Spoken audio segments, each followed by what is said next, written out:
Tomato soap और any acidic इस type के अगर लिक्विड्स हैं उन्हें कभी भी कॉपर या किसी भी मेटल कंटेनर में स्टोर नहीं करना चाहिए, बिकॉज आपको पता है कि जो इसका टेस्ट चेंज हो सकता है, प्रॉपर्टीज़ चेंज हो सकती है, पॉइजन भी बन सकता है ये। सो general chemical properties of acids में सबसे पहले प्रॉपर्टी है कि जो एसिड्स होते हैं मेटल के साथ रिएक्ट करके मेटल सॉल्ट्स बनाते हैं और साथ में हाइड्रोजन गैस रिलीज करते हैं। H2SO4 plus zinc gives ZnSO4 plus H2। Okay, and इसीलिए बोला जाता है कि कोई भी खट्टी चीज़ें आपको मेटल के कंटेनर में स्टोर नहीं करना चाहिए। क्वेश्चन ये आता है कि हम कैसे प्रूव करेंगे कि जो गैस लिबरेट हुई है ये हाइड्रोजन गैस है। इसके लिए एक एक्टिविटी है हमारे पास। अगर आप एक टेस्ट ट्यूब में जिंक ग्रैन्यूल्स डालते हैं, इसमें 2 ml सल्फ्यूरिक एसिड डालते हैं तो ZnSO4 बनेगा एंड हाइड्रोजन गैस लिबरेट होगी। ये हाइड्रोजन गैस अगर हम किसी एक कंटेनर में कलेक्ट करते हैं और इसके पास अगर एक बर्निंग मैच स्टिक लेकर के आते हैं तो hydrogen gas Burns with the popup sound. Okay, यहाँ पर जैसे आप मैच स्टिक गैस के कांटेक्ट में आएगी पॉपअप साउंड प्रोड्यूस होगा and this popup sound shows that the gas liberated is a hydrogen gas. It is an important experiment. Okay, next, acids जो हैं वो मेटल कार्बोनेट्स के साथ रिएक्ट करके salts and CO2 and water form करते हैं। So metal carbonate acid react करके metal salts water and CO2 gas liberate करते हैं। Okay, it is also an important property.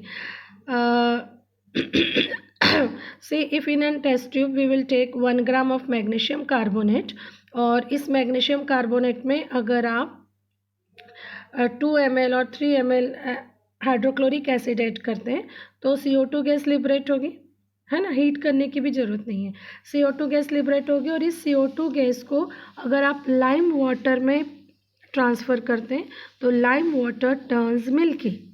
Okay, ये जो लाइम वाटर मतलब calcium hydroxide CaOH whole twice. So lime water turns milky. अगर milky हो जाता है it means the liberated gas is CO2। It is also an important question. Okay, क्यों ऐसा होता है?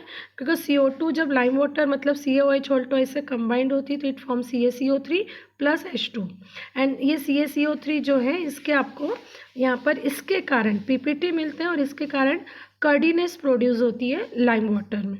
Okay, so it is also an important activity. Similarly अगर आपने मेटल हाइड्रोजन कार्बोनेट्स लिए हैं और उसकी रिएक्शन आप एसिड के साथ करवाते हैं हाइड्रोजन कार्बोनेट, ओके, NaHCO3 जैसे हमने कहा, so it also produce metal salts water and CO2। अगर आप Na2CO3 लेते हैं HCl के साथ then also it will give CO2 and similarly NaHCO3 will also give CO2. Same reaction we can do. Okay, same lime water turns milky बेटा, same आपने ये question important है। आप गैस आइडेंटिफाई कैसे करेंगे कि liberated gas is a CO2 और hydrogen. अगर lime water turns milky then it is a CO2 and if it burns with the popup sound then it is a hydrogen gas. Okay, so here also CO2 lime water के साथ react करके CaCO3 again metal carbonate बना रही है और ये metal carbonate के आपको PPT मिलते हैं जिसके कारण मिल्कीनेस प्रोड्यूस होती है लाइम वाटर में। क्लियर है? सो मेटल कार्बोनेट हो मेटल कार्बोनेट हो या मेटल हाइड्रोजन कार्बोनेट हो, दोनों एसिड के साथ रिएक्ट करके salt water and CO2 form करते हैं। ओके, एंड ये एक्टिविटी इम्पोर्टेंट है, ये बोर्ड में भी पूछी जाती है। क्लियर है? नेक्स्ट, अगर एसिड्स मेटल ऑक्साइड के साथ रिएक्ट करते हैं तो अगेन मेटल ऑक्साइड्स के साथ रिएक्ट करके भी सॉल्ट और वाटर फॉर्म करते हैं। क्लियर? जैसे अगर हमने एक बीकर लिया हुआ है और इस बीकर में अगर हमने मेटल ऑक्साइड को डिज़ोल्व किया है, कोई सा भी पहले अगर हमने इसमें एसिड लिया हुआ है, मेटल ऑक्साइड सॉलिड है, ओके, तो फर्स्ट आप लिक्विड हाइड्रोक्लोरिक एसिड लेंगे। 10 ml आपने डाइल्यूट हाइड्रोक्लोरिक एसिड लिया बीकर में और इसमें अगर हम 2 ग्राम कॉपर ऑक्साइड ऐड करते हैं, ठीक है, तो it will form a salt. कौन सा सॉल्ट बन जाएगा बेटा? HCl और CuO दोनों मिलकर के रिएक्ट क्या करेंगे? CuCl कॉपर का क्लोराइड बनेगा, ओके, कॉपर क्लोराइड बनेगा और साथ में वाटर फॉर्म होगा। क्लियर? और सभी प्रॉपर्टीज़ में आपने देखा मेटल सॉल्ट्स तो सभी में बन रहे हैं। एसिड्स मेटल के साथ रिएक्ट करें, मेटल कार्बोनेट के साथ, मेटल हाइड्रोजन कार्बोनेट के साथ या मेटल ऑक्साइड के साथ, सभी के साथ सॉल्ट्स बनते हैं। और यहाँ पर आपने देखा कॉपर क्लोराइड बन गया, ओके, और कॉपर क्लोराइड का कलर भी आपने देखा कि चेंज हो गया आप सॉल्यूशन का। नाउ इंडिकेटर्स, सी अगर इंडिकेटर्स मतलब ऐसे केमिकल्स विच इंडिकेट्स कि गिवन लिक्विड एसिड है या बेस है, ओके। सो इंडिकेटर्स भी ऐसे केमिकल्स होते हैं जो ये इंडिकेट करते हैं कि हमारे पास indicators are the chemicals which changes its color or smell in acid and base. Indicators ऐसे केमिकल्स होते हैं जो कि एसिड और बेस में कलर चेंज कर सकते हैं या स्मेल चेंज करते हैं या अपनी फिजिकल आइडेंटिटी चेंज करते हैं। So red cabbage is a natural indicator which indicates by changing its color and it indicates that whether the given compound or liquid is acid or base, okay. Similarly, another natural indicator is onion which is an olfactory indicator. olfactory indicator मतलब ये हो रहा है कि ये इनकी smell change होती है। so onion is a natural olfactory indicator and ये बेस में अगर हम इसे ऐड करते हैं तो इसकी स्मेल क्या हो जाती है? चेंज हो जाती है, okay. So these are the natural indicators. Similarly, we have one more natural indicator that is the litmus solution and litmus paper. litmus जो है वो solution के फॉर्म में भी प्रेजेंट होता है और स्ट्रिप्स के फॉर्म में भी प्रेजेंट है, ओके। एंड दो लिटमस होते हैं, blue litmus and red litmus, and this litmus is also an natural indicator because it is obtained from the lichens, okay. ये लाइकेन से मिलते हैं एंड सबसे बेसिक इंडिकेटर है जो हम हमारी लेबोरेटरी में यूज़ करते हैं। सो लिटमस दो होते हैं बेटा, blue litmus and red litmus, okay. Blue litmus acid में रेड हो जाता है एंड रेड लिटमस एसिड में ब्लू हो जाता है। See suppose here we have 1 ml hydrochloric acid, ठीक है। अगर आपने 1 ml हाइड्रोक्लोरिक एसिड लिया है और इसमें एक रेड लिटमस का पेपर ऐड किया, ओके।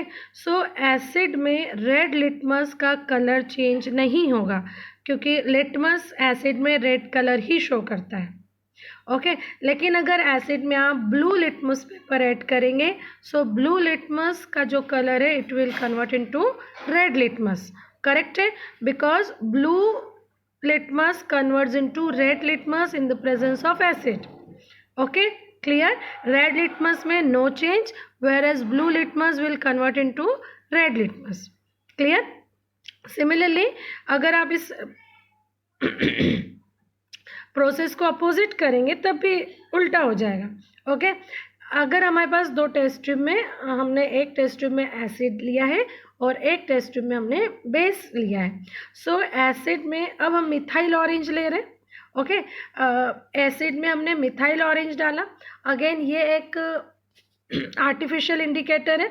सो मिथाइल ऑरेंज रेड कलर में टर्न होता है, किसमें? एसिड में। और अगर इसी मिथाइल ऑरेंज को आप बेस में डालोगे तो it will give yellow colour, okay. ये कलर्स आपको याद रखना है, क्वेश्चन पूछे जाते हैं।